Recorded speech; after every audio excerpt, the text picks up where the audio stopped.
नमस्कार.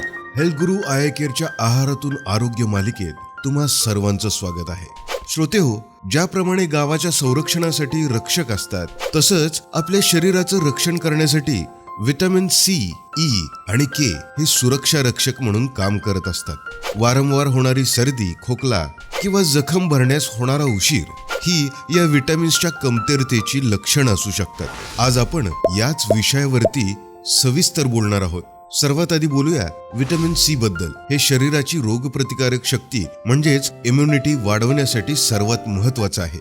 हे केवळ आजारांशी लढत नाही, तर आपण खाल्लेल्या अन्नातील लोह म्हणजेच आयर्न शोषून घेण्यासाठी मदत करतं.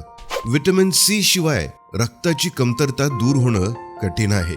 लिंबू, आवळा, पेरू, संत्री हे त्याचे स्रोत आहेत. जेवताना लिंबू पिळल्याने अन्नातील लोह शरीराला जास्त चांगल्या प्रकारे मिळतं. आता पाहूयात विटॅमिन ई आणि के. विटॅमिन ई हे एक शक्तिशाली अँटीऑक्सिडंट असून ते आपल्या पेशींचे रक्षण करतं आणि त्वचा, केसांचे आरोग्य राखतं. हे आपल्याला बदामातून, शेंगदाण्यांमधून भरपूर मिळतं. त्यानंतर येतं विटॅमिन के. श्रोतेहो, जखम झाल्यावर रक्त गोठण्यासाठी आणि हाडांच्या मजबूतीसाठी हे आवश्यक आहे. हे प्रामुख्यानं कोबी आणि हिरव्या पालेभाज्यांमध्ये आढळतं. ही माहिती आपल्या ओळखीच्या सर्वांना शेअर करा. व्हिडिओ आवडल्यास व्हिडिओला लाईक करा, हाईप करा आणि चॅनलला नक्की पाठिंबा द्या. स्वतःची काळजी घ्या, निरोगी राहा. धन्यवाद.